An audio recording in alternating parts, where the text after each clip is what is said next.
Hello, this is Professor James Strickler, and this is a course in American government. This lesson is from Unit 10, Media and Politics.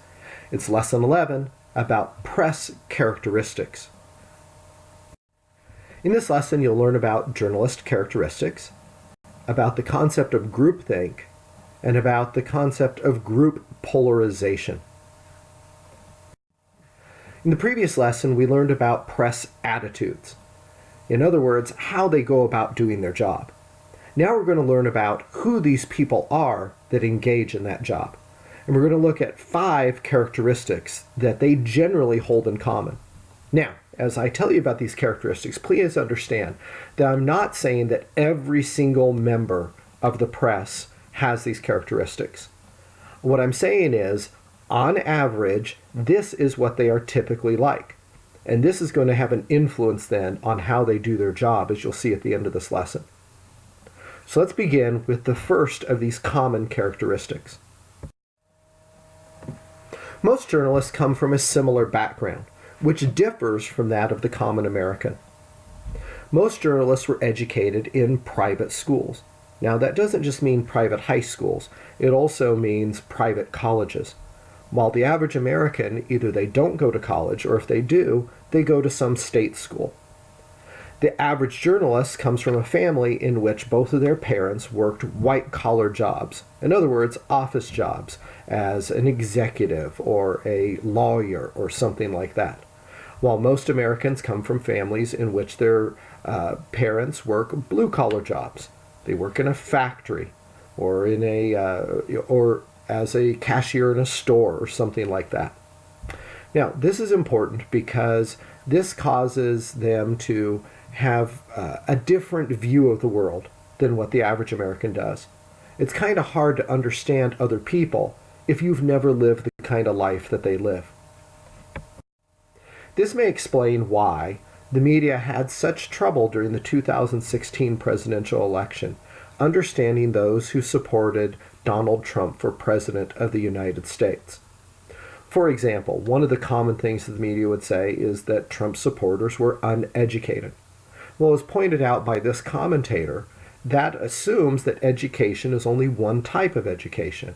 It doesn't view apprenticeship programs or on-the-job training or things like that as being educated. For journalists, education only means that you go to a university. That's what means you're educated. And so they have a certain view of what life is like that may be different than the average American. So we will use the term elitist to describe that. They come from a background of both their family status, the income level they came from, probably upper middle class, and their educational background that makes them different than the average American. Another characteristic of journalists is that they do not generally attend church. The average American still attends church on a regular basis. Surveys that look for this ask about whether people go at least once a month, that sort of thing, and most Americans still do, although that's changing. Journalists do not go to church usually. They are not religious people. In fact, some journalists look at this and say, you know what? We have a built-in bias towards secularism. In other words, because we don't engage in religion, we don't understand religious people or see the things from their perspective. And he points out that this is one of the faults that they may have, that inhibits them being able to see the world that they're reporting on. So there's a second characteristic of journalists, that they are generally secular, while the rest of the country is religious. A third characteristic can be seen in where journalists work. Most journalists, particularly in the national media that we see reporting on big political stories, live in 3 cities, New York and Washington, D.C. mostly, and also Los Angeles. Even if they maybe grew up initially in some other place of the country, once they decide to be journalists, they migrate to these places. This then becomes their home. This is the world they understand. When they go out their door each morning, this is life in America to them.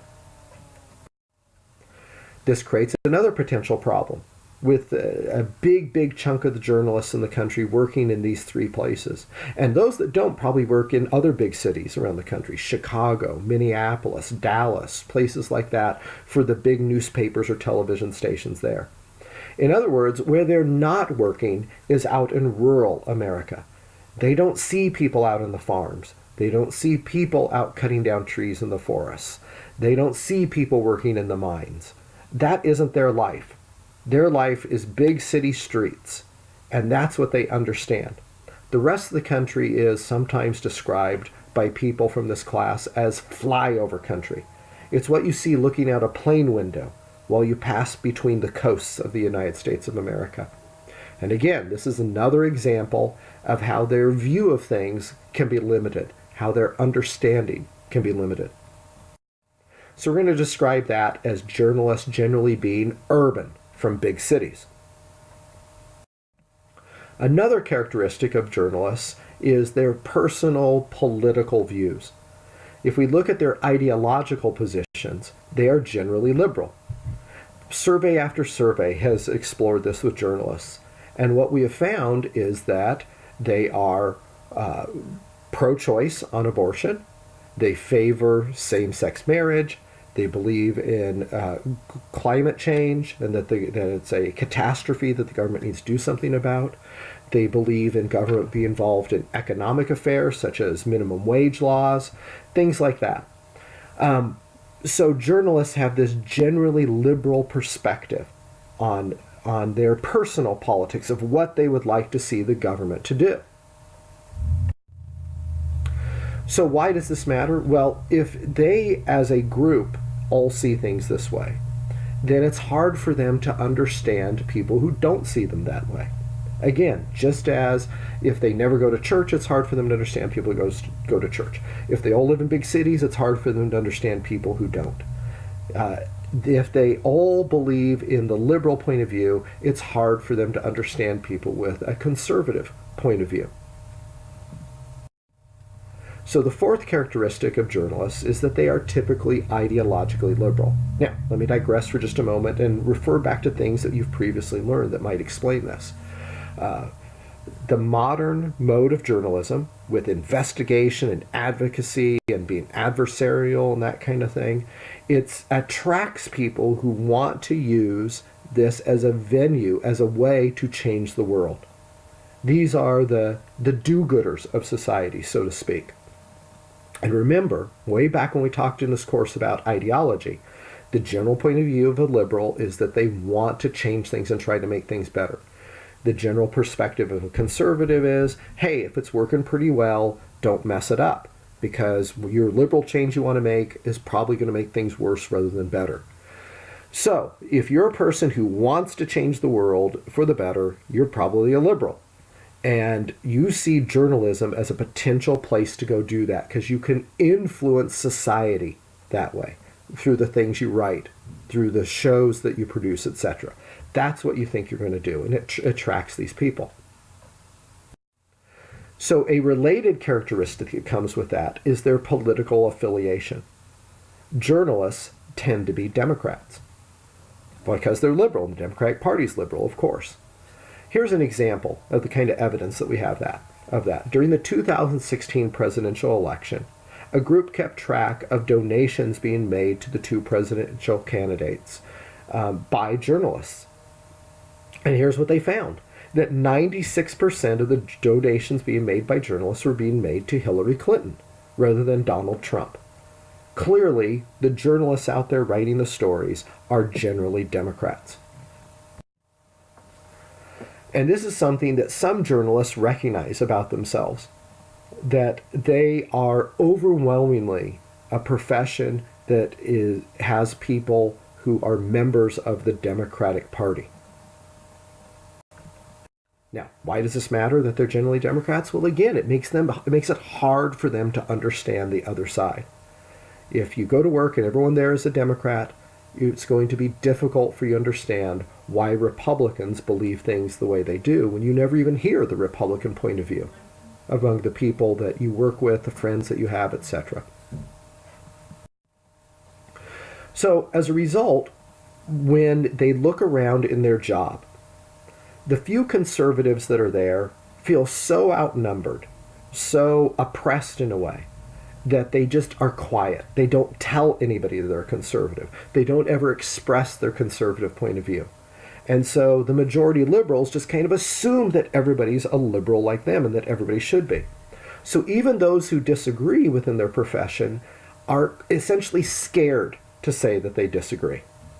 They're afraid of the reaction of the other people around them that they work with who see things from a liberal democratic point of view. Well, this creates what we call groupthink. Groupthink is where all the people in a group end up thinking and saying the same things because they don't dare say anything different. If you're in a group and 90% of the people all think something, and you want to continue to be a functional, respected member of that group, and you're part of the 10% that believes something else, you may well just keep your mouth shut. Or even you may change your mind to fit in with the other people.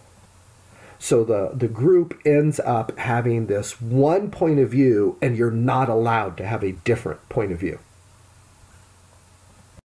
This then leads to something else. And that is, they may actually even become hostile to the other point of view.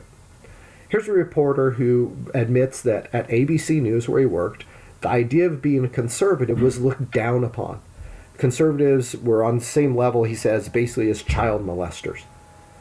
This is an example of another idea that we call group polarization. This is a notion that's been studied, where if you have a group of people who have the same point of view and they interact with each other, they actually become more extreme in that point of view. An easy example of this can be seen with sports fans. If you get a whole bunch of people together that all root for the same team and let them interact and talk about that team, when they go out the door, they're going to be even bigger fans of that team. Well, it happens in other things too. So if you get in the newsroom at a newspaper, everybody is a liberal, everybody is a Democrat, and that's who they interact with all day.